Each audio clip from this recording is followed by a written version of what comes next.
How? Trigger warning. It's Thanksgiving, and you know what that means. As you try and enjoy some downtime with your family, you'll undoubtedly find yourself sitting across from a social justice warrior at your Thanksgiving table trying to force-feed you white guilt. After all, it's your ancestors who committed mass genocide against the Indians. I'm sorry, Native Americans. I'm sorry, indigenous? The ones who do the mouth thing. We'll play it safe and go with Redskins. Only one problem. What they're trying to feed you is unadulterated, plain roaming buffalo feces. All right, to preface this, yes, there were some heinous crimes committed on behalf of the settlers, Europeans, that are unforgivable, and I've benefited as a result with white privilege, blah, blah, blah, blah, blah, blah, but some of the BS needs to be called out. Civilizations clash. That's happened since the beginning of time. Yes, war sucks, but it doesn't give the right to leftist teachers, social justice warriors to lie about a non-existent horseback culture, peaceful Native American who was taken out by smallpox blankets and painted with colors of the wind. How? So before you dummies hang that dream catcher from your rear view mirror, that's another problem we'll talk about. Are you planning to fall asleep at the wheel? You're a jackass. I don't care if you do have a dream catcher in your car. You fall asleep at the wheel with over 2 tons of steel glass and gasoline behind you. It's going to be a bad dream. No one wakes up from that refreshed. But it's time to put your surgical mask on like Japanese do in the face of SARS, because you're about to smell some sacred cows being burned. Let's debunk some of the most common politically correct Thanksgiving myths. Myth: the Native Americans were a peaceful culture to whom the concept of war was foreign.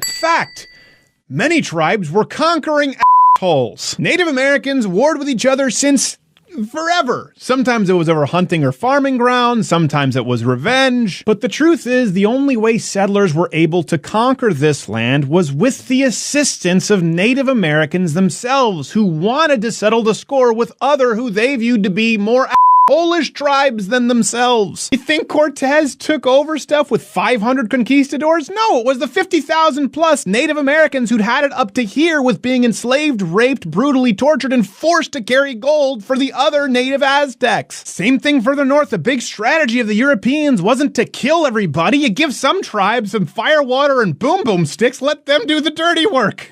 Here! Have fun! Some of the Redskin tribes were the most brutal in existence. Some of them practiced enslavement, rape, cannibalism. They would sometimes target women and children. For example, the Comanches would butcher babies and roast people alive. And where do you think we learned the fine art of scalping? But Father, what's that Indian doing? No, we mustn't say Indians, they're indigenous. The indigenous. What's that indigenous doing? I agree, it is rather curious. Hey guys. Oh my God! Myth: Native Americans were an advanced society. Truth: not even close. Smell that? It's your sacred cow and it's already extra well done. Don't worry, I scalped her first and made the other cows watch. Unlike ancient Rome, Greece, China, or really any other advanced empire that had existed long before we came here with the Native Americans, they didn't have any kind of advanced plumbing, transportation, mathematics, or really anything that's led to you watching this right now on your iPhone. Oh, you're just being ethnocentric. Yes. That whole beautiful horseback Indian culture you read about, it's a lie. They hadn't even domesticated horses. Not only that, they didn't use the wheel. No, really. 1400 AD, no wheel.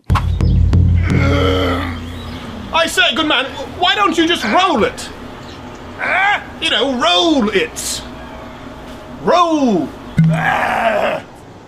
I know this one's not a moral argument. The point is, when you're that far behind, the clash of civilizations is that much worse when the wheel-using New World catches up to you. Myth: the settlers deliberately infected Native Americans with smallpox blankets to wipe them out. Truth: only idiots could believe this. Think about this for a second. You believe that Europeans waged microbial biological warfare years before discovery, mass acceptance, or even acknowledgement of advanced germ theory. Here, Father, give them these. They're riddled with germs. What do you mean? What's a germ? Well, they're like microscopic organisms, but you can't see them. You can't see it. Is it magic?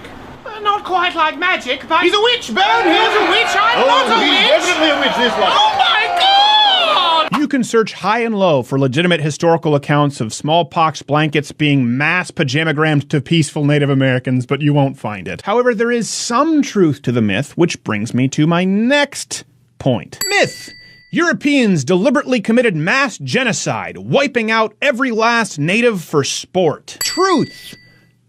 Nope.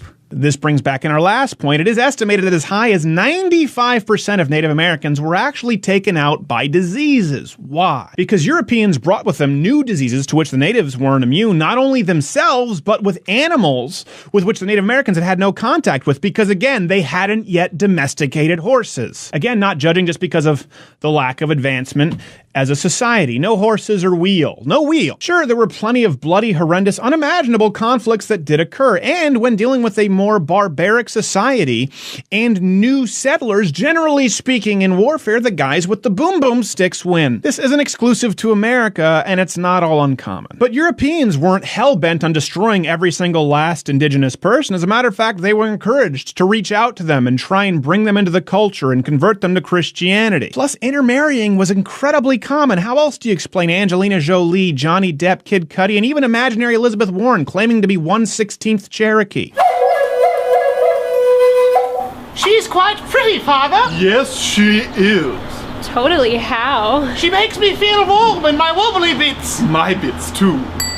In summation, killing is bad, but so is milking, misleading, and guilting future generations for crimes they never committed. Yes, Europeans conquered the Native Americans, instituted a constitutional republic, and advanced in a mere couple centuries what Native Americans weren't able to do for thousands of years beforehand. Yes, it was violent, but once contact has been made, you can't go back. If today we never came here, they saw a plane, guess what? It's gonna start some So turn off this smartphone, go enjoy some turkey with your family, and be sure to tell your social justice warrior cousin at the table to shut his mustached, single-origin coffee drinking hole. If that doesn't work, just hand him a smallpox napkin.